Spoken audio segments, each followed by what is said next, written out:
ಸ್ನೇಹಿತರೆ, ಕುಕಿಂಗ್ ಕಡಾಯಿ ಚಾನಲ್ಗೆ ಸ್ವಾಗತ. ಇವತ್ತಿನ ವಿಡಿಯೋದಲ್ಲಿ ನಾನು ತೆಂಗಿನಕಾಯಿ ಲಡ್ಡು ಹೇಗೆ ಮಾಡೋದು ಅಂತ ನೋಡ್ಕೊಂಡು ಬರೋಣ. ನಾನಿಲ್ಲಿ ಒಂದು ದೊಡ್ಡ ತೆಂಗಿನಕಾಯಿ ತಗೊಂಡು ಒಡೆದ್ಬಿಟ್ಟು ಈ ಥರ ಪೀಸಸ್ ಮಾಡಿ ಇದನ್ನು ನೋಡಿ ಈ ಥರ ಹಿಂದೆ ಎಲ್ಲ ಸಿಪ್ಪೆ ತಗೊಳ್ಬೇಕು. ಈ ಥರ ನೀಟಾಗಿ ಸಿಪ್ಪೆ ತೆಗೆದ್ಬಿಟ್ಟು ಇದನ್ನು ಚಿಕ್ಕ ಚಿಕ್ಕದಾಗಿ ಕಟ್ ಮಾಡ್ಕೊಳ್ಬೇಕು. ನೋಡಿ ಈ ಥರ ಚಿಕ್ಕ ಚಿಕ್ಕದಾಗಿ ಕಟ್ ಮಾಡ್ಕೊಳ್ಬೇಕು ಪೀಸಸ್ನ. ಈ ಥರ ಚಿಕ್ಕ ಚಿಕ್ಕದಾಗಿ ಕಟ್ ಮಾಡಿಕೊಂಡ್ರೆ ನೀಟಾಗಿ ಪೌಡರ್ ಆಗುತ್ತೆ. ಇವಾಗ ನಾನು ಇದನ್ನು ಪೌಡರ್ ಮಾಡ್ಕೊಂಡು ಬರ್ತೀನಿ. ನೋಡಿ ಈ ಥರ ತರಿಯಾಗಿ ರುಬ್ಕೊಳ್ಬೇಕು. ನೋಡಿ ಹೀಗೆ ಈ ಥರ ರುಬ್ಕೊಳ್ಬೇಕು. ಇದನ್ನು ಇದೇ ಥರ ಎಲ್ಲದನ್ನು ರುಬ್ಕೊಂಡು ಬರೋಣ. ನೋಡಿ ಈ ಥರ ನೀಟಾಗಿ ಎಲ್ಲದನ್ನು ರುಬ್ಬಿಬಿಟ್ಟು ಪೌಡ್ರ್ ಮಾಡ್ಕೊಂಡು ಬರಬೇಕು. ನೋಡಿ ಈ ಥರ ನೀಟಾಗಿ ಪೌಡ್ರ್ ಆಗಿದೆ.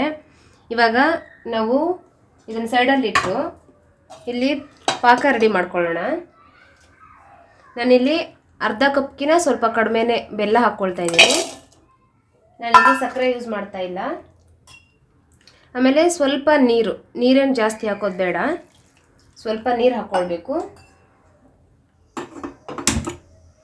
ಇವಾಗ ಇದನ್ನು ನೀಟಾಗಿ ಬೆಲ್ಲ ಎಲ್ಲ ಕರಗಿಸಾದ್ಮೇಲೆ ಇದನ್ನು ಸೋಸ್ಕೊಳ್ಬೇಕು. ಕಸರಿರುತ್ತೆ ಬೆಲ್ಲದಲ್ಲಿ. ಇದು ಬೆಲ್ಲ ಎಲ್ಲ ಕರಗಿದ್ಮೇಲೆ ಇದನ್ನು ಸೋಸ್ಕೊಳ್ಳೋಣ. ನೋಡಿ ಈ ಥರ ನೀಟಾಗಿ ಕುದಿ ಬಂದಿದೆ ಬೆಲ್ಲ. ನೋಡಿ ಹೀಗೆ ಬೆಲ್ಲ ಎಲ್ಲ ಕರಗಿದೆ. ಇವಾಗ ನಾನು ಇದನ್ನು ಸೋಸ್ಕೊಳ್ತಾ ಇದ್ದೀನಿ.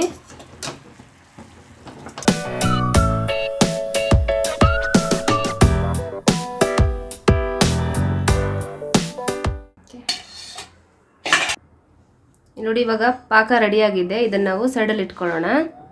ಪಾಕ ಅಂದರೆ ಏನಿದೆ, ಗಟ್ಟಿ ಪಾಕ ಅಲ್ಲ, ಬೆಲ್ಲ ಕರಗಿಸ್ಬಿಟ್ಟು ಸೋಸ್ಕೊಂಡಿರೋಂಥ ನೀರು.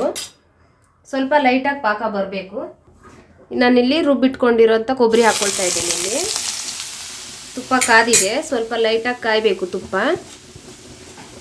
ಕಾದ ನಂತರ ಈಗ ಹಾಕ್ಕೊಂಡ್ರೆ ಫ್ಲೇವರ್ ಸ್ವಲ್ಪ ಚೆನ್ನಾಗಿ ಬರುತ್ತೆ.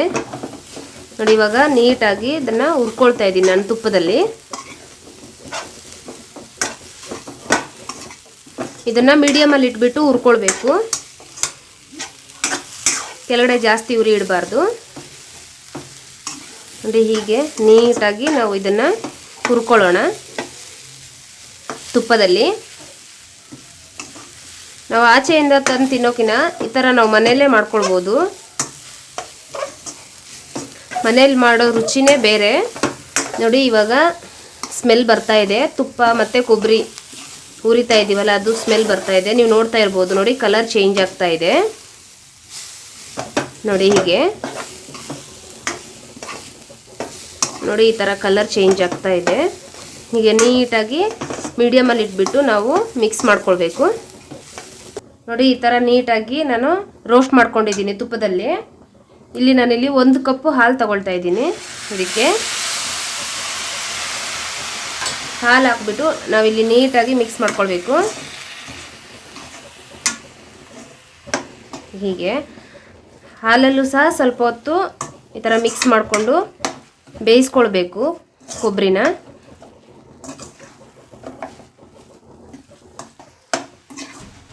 ನೋಡಿ ಈ ಥರ ಹಾಲು ಹಾಕ್ಬಿಟ್ಟು ನೀಟಾಗಿ ಮಿಕ್ಸ್ ಮಾಡಿಕೊಂಡು ಈ ಥರ ಬೇಯಿಸ್ಕೊಳ್ಬೇಕು ಹಾಲಲ್ಲೇ. ನಾವೇನು ಪಾಕ ಮಾಡ್ಕೊಂಡಿದ್ವಲ್ವ ಅದನ್ನು ಹಾಕ್ಕೊಳ್ತಾ ಇದ್ದೀನಿ. ಇದು ಎಳೆ ಪಾಕನೇ, ಜಾಸ್ತಿ ಗಟ್ಟಿ ಆಗಬಾರ್ದು. ಇವಾಗ ಇದನ್ನು ಹೈ ಫ್ಲೇಮಲ್ಲಿ ಇಟ್ಬಿಟ್ಟು ನೀಟಾಗಿ ಈ ಥರ ಮಿಕ್ಸ್ ಮಾಡ್ಕೊಳ್ಬೇಕು.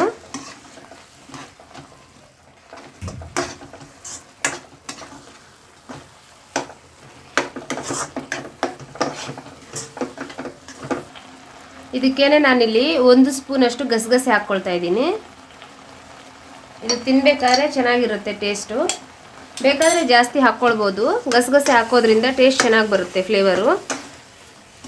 ಹೀಗೆ ನೀಟಾಗಿ ಮಿಕ್ಸ್ ಮಾಡ್ಕೊಳ್ಳೋಣ. ಇದು ಸ್ವಲ್ಪ ಗಟ್ಟಿ ಆಗಬೇಕು, ಆ ಥರ ಮಿಕ್ಸ್ ಮಾಡ್ಕೊಳ್ಬೇಕು.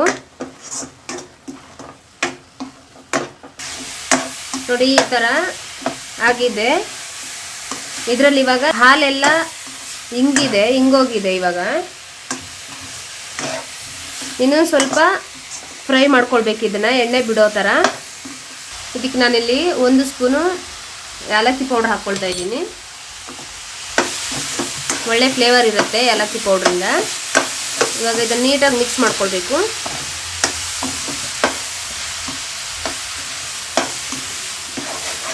ನೋಡಿ ಇವಾಗ ಆಗಿದೆ ಇದು. ನೋಡಿ ಈ ಥರ ನೀಟಾಗಿ ಎಣ್ಣೆ ಬಿಡಬೇಕು ಕಾಯಿಂದ. ಇವಾಗ ಇದು ರೆಡಿ ಆಗಿದೆ. ಇದು ಸ್ವಲ್ಪ ತಣ್ಣಗಾದ್ಮೇಲೆ ಇದನ್ನು ಉಂಡೆ ಕಟ್ಕೊಳ್ಬೇಕು. ನೋಡಿ ಇವಾಗ ತಣ್ಣಗಾಗಿದೆ. ಇದನ್ನು ನಾನು ಉಂಡೆಗಳು ಕಟ್ಕೊಳ್ತಿದ್ದೀನಿ, ಉಂಡೆ ಮಾಡ್ತೀನಿ ಇವಾಗ ಇದನ್ನು. ನಿಮ್ಗೆ ಎಷ್ಟು ಗಾತ್ರದಲ್ಲಿ ಬೇಕೋ ಅಷ್ಟಷ್ಟು ತೊಗೊಂಡ್ರೆ ಸಾಕು. ನಾನಿಲ್ಲಿ ಸ್ವಲ್ಪ ಮೀಡಿಯಮಾಗಿ ಮಾಡ್ಕೊಳ್ತಾ ಇದ್ದೀನಿ, ಜಾಸ್ತಿ ದೊಡ್ಡದು ಅಲ್ಲ ಜಾಸ್ತಿ ಸಣ್ಣದು ಅಲ್ಲ. ನೋಡಿ ಈ ಥರ ಈ ಗಾತ್ರದಲ್ಲಿ ತೊಗೊಳ್ಬೇಕು, ಉಂಡೆಗಳು ಮಾಡ್ಕೊಳ್ಬೇಕು. ಮನೆಯಲ್ಲೇ ಮಾಡಿ, ತುಂಬ ಟೇಸ್ಟಿಯಾಗಿರುತ್ತೆ. ನೋಡಿ ಎಷ್ಟು ಚೆನ್ನಾಗಿ ಬಂದಿದೆ ಅಂತ ಲಡ್ಡು. ಇದೇ ಥರ ಒಂದೊಂದಾಗೆ ಮಾಡಿ ಇಟ್ಕೊಳ್ಳೋಣ. ನೋಡಿ ಈ ಥರ ಉಂಡೆಗಳು ಮಾಡ್ಕೊಳ್ಬೇಕು. ಇಷ್ಟಿಷ್ಟು ಸಾಕು. ಇದು 1 ವಾರ 15 ದಿನ ಇಟ್ಟರೂ ಕೆಡೋದಿಲ್ಲ, ಯಾಕಂದರೆ ನಾವು ಇದರಲ್ಲಿ ನೀರೇನು ಹಾಕಿಲ್ಲ ಅಲ್ವಾ, ಹಾಗಾಗಿ ಪಾಕ ಮಾಡ್ಕೊಂಡು ಹಾಕ್ಕೊಂಡಿದ್ವಿ. ಇದೇ ಥರ ನೀವು ಮನೆಯಲ್ಲೊಮ್ಮೆ ಟ್ರೈ ಮಾಡಿ, ತುಂಬ ಟೇಸ್ಟಿಯಾಗಿರುತ್ತೆ. ಈಸಿಯಾಗಿ ಕೂಡ ಮಾಡ್ಕೊಳ್ಬೋದು. ನೋಡಿ ಈ ಥರ ಒಂದೊಂದಾಗೆ ಲಡ್ಡುಗಳು ಕಟ್ಕೊಂಡು ಉಂಡೆಗಳ ಥರ ಈ ಥರ ಮಾಡ್ಕೊಳ್ಬೇಕು. ನೋಡಿ ಎಷ್ಟು ನೀಟಾಗಿ ಚೆನ್ನಾಗಿ ಬಂದಿದ್ದಾವೆ ಲಡ್ಡುಗಳು. ನೀವು ಇದೇ ಥರ ಮನೆಯಲ್ಲೊಮ್ಮೆ ಟ್ರೈ ಮಾಡಿ, ಈಸಿಯಾಗಿ ಮಾಡ್ಬೋದು. ನಾನಿಲ್ಲಿ ಒಂದೇ ತೆಂಗಿನಕಾಯಿ ತಗೊಂಡಿದ್ದೆ, ಒಂದು ತೆಂಗಿನಕಾಯಲ್ಲಿ ಇಷ್ಟು ಲಡ್ಡು ಆಗಿದೆ. ನೀವು ಮನೇಲೊಮ್ಮೆ ಟ್ರೈ ಮಾಡಿ, ತುಂಬ ಚೆನ್ನಾಗಿರುತ್ತೆ. ಯಾರೆಲ್ಲ ನಮ್ಮ ಚಾನಲ್ ಸಬ್ಸ್ಕ್ರೈಬ್ ಮಾಡ್ಕೊಂಡಿಲ್ಲ ದಯವಿಟ್ಟು ಸಬ್ಸ್ಕ್ರೈಬ್ ಮಾಡ್ಕೊಳ್ಳಿ, ಶೇರ್ ಮಾಡಿ, ಕಮೆಂಟ್ ಮಾಡಿ. Thank you.